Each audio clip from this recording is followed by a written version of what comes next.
Danilo from Brazil Palmeiras has arrived in England and he's undergoing a medical at Nottingham Forest. Welcome to Rokani Media Football. How are you guys? And obviously we're talking about Caicedo. Chelsea interest very concrete, confirmed by Fabrizio Romano, and you never know, after Chelsea splashing 100 million euros on Shakhtar Donetsk's Mykhailo Modric, they can go ahead and really splash another 70 million pounds on Caicedo. And lastly, we're going to talk about Jude Bellingham latest update, because the Dortmund CE has come out and really thrown in some light onto the many circulating rumors as far as his move from Borussia Dortmund in the summer is concerned. So smash the like button, comment and share, and if you're only watching us for the very first time, lower right bottom corner, that's the place to be. Now let's kickstart it off with this story coming in from Fabrizio Romano. As I told you that here we go was announced of Danilo, and obviously he was not going to Arsenal, he was going to a side called Nottingham Forest, and it shows you how teams are really trying to strengthen themselves, and Nottingham is really trying to go ahead and strengthen themselves, because they even went ahead to beat Leicester by 2-0 over the weekend, and they skyrocketed from the bottom three, and now they are in 13th or 14th position of the Premier League table. So it shows you how much they went ahead to really get this to the level where they wanted it to be. Now Fabrizio Romano has told us that Danilo arrived in England yesterday, as reported. He's now undergoing medical tests ahead of his move to Nottingham Forest. Done and sealed. Documents are signed between clubs. 20 million euros fee to Palmeiras and long-term deal for Danilo official soon. So Danilo is undergoing his medical. That's the most important bit of it. If you don't know Danilo and you've been following Arsenal and this channel for the previous 6-7 months, we talked about Danilo towards the deadline day of the transfer window. Arsenal put in a 25 million euro bid. It was accepted by Palmeiras, but Palmeiras told them, we want to win the Copa Libertadores, that is like the Champions League of South America, and there is no way we are letting this player go, because it's so much important, integral into how we play, and he has been so much good in leading us to the next level of the next levels of really qualifying to the next stages of the Copa Libertadores. And they told Arsenal, you are too early for the January transfer window. So Palmeiras had already drawn the plans that we're going to sell this player in the January transfer window, and there you go, they've sold him to Nottingham Forest at 20 million euros, a fee that you believe Arsenal would have gone ahead and pay, because it's really little for him, and those are just peanuts for Arsenal. But Danilo coming to Nottingham, because Arteta has been always interested in him, if at all he plays very well, that means Arsenal will have to cough like 50 million euros to buy this player from Nottingham to take him to Emirates, meaning that they would regret this move, as you saw a team called Manchester United. Ralf Rangnick went ahead and really discovered or scouted Enzo Fernandez and Julian Alves and told them that those players are really the next big thing. Now, Julian Alves is at Man City. He costed 18 million euros, and Enzo Fernandez was going to cost just 25 million euros. And Benfica bought him. He went to play in the World Cup very well. Now his price is at 130 million euros. So I don't want to see a team like Arsenal go through this, but I believe if Arsenal have been chasing a player like Danilo and he comes out and really proves in the Premier League, trust me, they'll go in and really sign him, because if he comes in Nottingham and plays very well, he's not going to stay there, because I've seen him play very well. He has a swift left foot, he's a good CDM, and he has a very good passing range, according to me. So he's coming to the Premier League. Will he prove that he's the next big thing? Obviously, the teams like Liverpool struggling with central defensive midfielders, Chelsea in there for you, Manchester United needing in another central defensive midfielder to come out and really do a Casemiro role if at all Casemiro gets out. Will this be a chance for Danilo to prove to the Premier League clubs that are really in the top 6 that I'm really that player that you need to go out and really buy to be in your squad? Because he's really good, but you know, the Premier League is really a league that you cannot come out and predict that the player is going to come out and hit the ground running, apart from the few that can ahead and really do it. So let's wait and see how Danilo is going to go ahead and do this. But it's a very good deal for Nottingham Forest to go on and really strengthen that central defensive midfield. You bring in Danilo, he's good on the ball. You cannot bully him. He's press resistant. He has the energy. He's a good tackler. He's a good win of the ball. I think Nottingham Forest have brought themselves a signing that might keep them in the Premier League. Remember, if Nottingham is relegated with Danilo, Danilo will be on the cheap. And it will be very hard for them to get those 20 million euros they paid to get him from Palmeiras to Nottingham. So he's undergoing a medical. Obviously, that's what Fabrizio Romano is going to let us know, that the documents have all been signed, and we are waiting to see how they're going to unveil him as a Nottingham Forest player.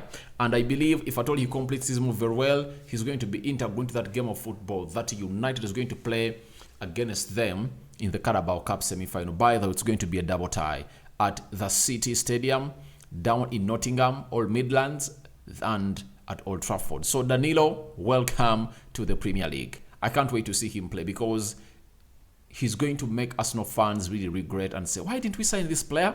Why didn't we sign this player? And he has it. And by the way, he has some time to play against Arsenal, because when you look at Nottingham, let me look at their fixture.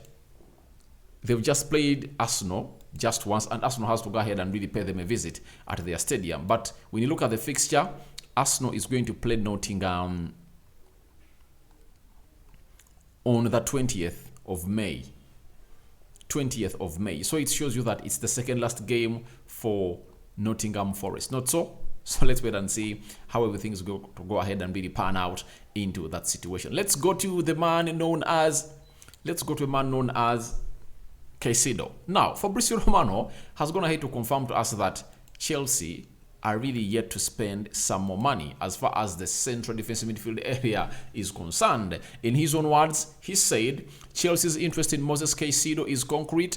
Porter is a big fan. Let's see how much Chelsea want to bid for all the players they are interested in after spending big on Mokalo Modric. When you look at Chelsea, they've gone ahead to spend a lot of money this January transfer window, and they're going to walk down in history as the most spending club ever in the football history in the January transfer window, especially in the top 5 tier leagues. They've brought in Fofana, 12 million euros. Is it 12 million pounds? They've brought in Santos, 12 million pounds. That is 24 million. Buddy Shield, 36.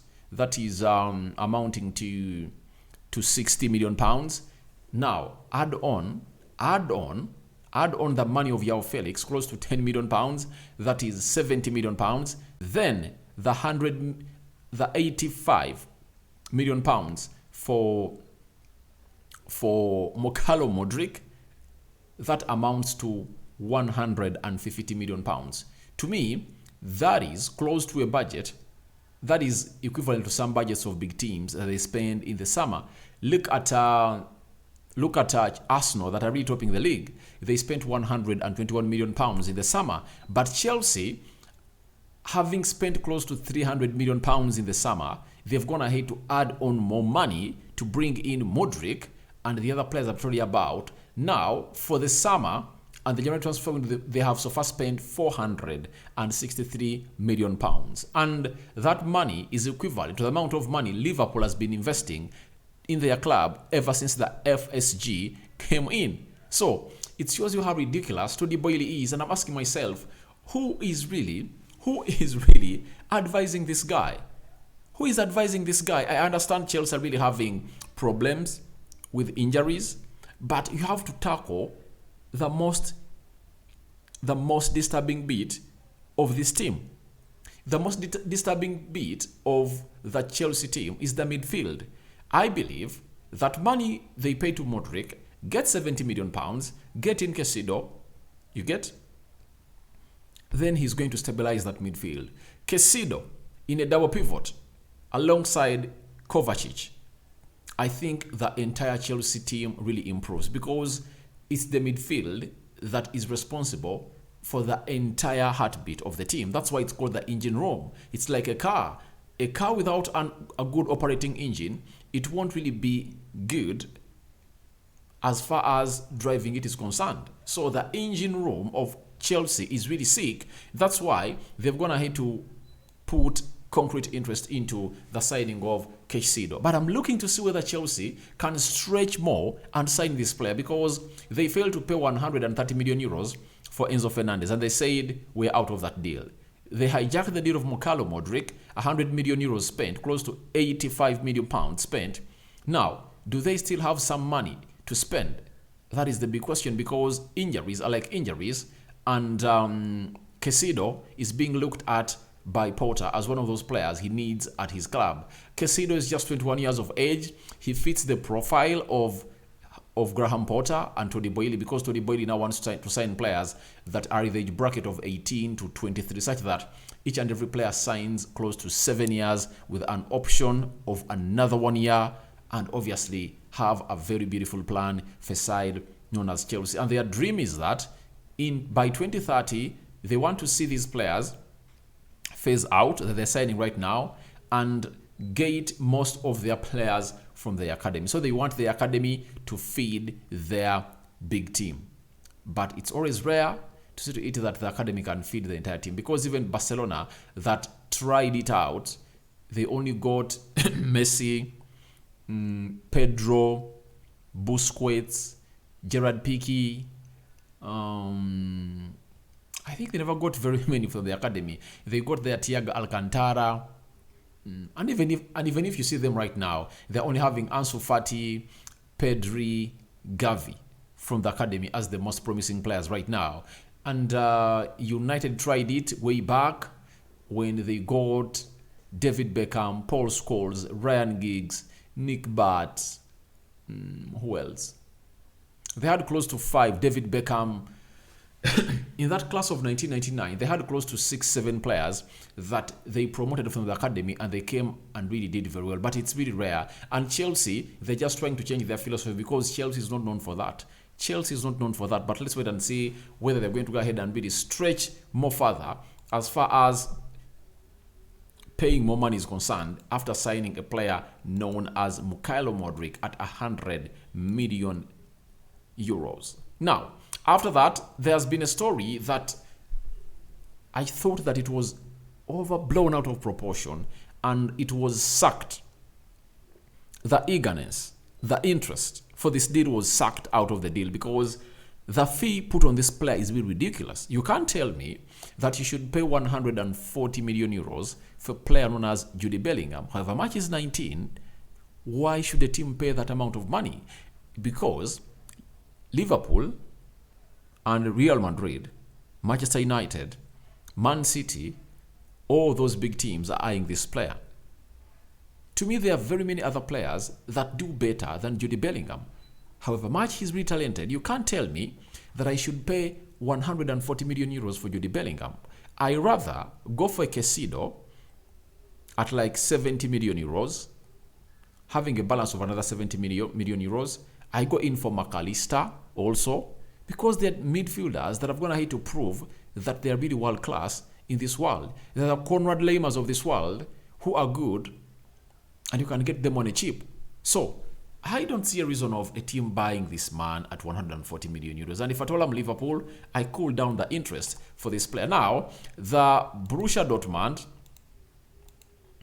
director, Sebastian Kahel, has gone ahead and really highlighted onto this deal of a player known as Jude Bellingham, because a lot of news has been really thrown linking him to Real Madrid, linking him to Bayern Munich, Liverpool, PSG, Manchester United, Arsenal, and very many others. Now, the director is telling us that there are no offers at all for Jude Bellingham as of now. Nothing's decided. He has told the kicker, we will speak to Jude and his family, no pressure. There are absolutely no proposals. Now, for the previous 2 years, Borussia Dortmund has really gone ahead to earn a lot of money and profits from the players they've been buying, and they've been buying on the cheap and selling expensively. Jadon Sancho, in the summer of 2021, they went ahead to sell him for 73 million pounds. A player they bought 17 million pounds from Man City. They went ahead to make a profit of close to 50 million pounds. That is it. Then the next summer they sold Erling Haaland for close to 60 million pounds. A player they bought at 16 million pounds. They made a profit of close to 40 million pounds. Now, it has become a norm for them that every summer, Borussia Dortmund has to go out and really sell a player. This time around, they are selling a player known as Jude Bellingham, and they want to sell him expensively to break the record of even Ousmane Dembele. Remember, Ousmane Dembele, I think, left Borussia Dortmund to Barcelona for, is it 100 and, was it 20 million euros? And this one is going to exceed that fee by some other 20 million euros, and that is Jude Bellingham. Why is he really expensive to this level? 19 years of age, talented, played well at the World Cup, playing well in the Champions League. So, and teams that are really the biggest in European football are really battling for his signature. That's why his price is really skyrocketing and going through the roof. So that is why it is. But no talks right now, but they want to talk to the family and see the best for the player. But the fact is the player is leaving Borussia Dortmund, and let's wait and see where this man is really going to be playing at next season. Thank you guys for watching in through. Smash the like button, comment and share. Tell me your reactions to Danilo undergoing his medical. Then a player known as Caicedo. Chelsea are interested in him, and the interest is concrete. Fabrizio has confirmed it. Your thoughts about it are welcome in the comment section below. Do you think the team we support should go ahead and really buy Jude Bellingham for 140 million euros? I sign out for now. See you later. May the Almighty Lord bless you abundantly. Second video of the day. More are yet to come. I'm coming back with Rafinha. All over the news, there is Mitoma and obviously Trossard. All those stories and Ferran Torres are loading in the next 1 or 2 hours from now. I'm out.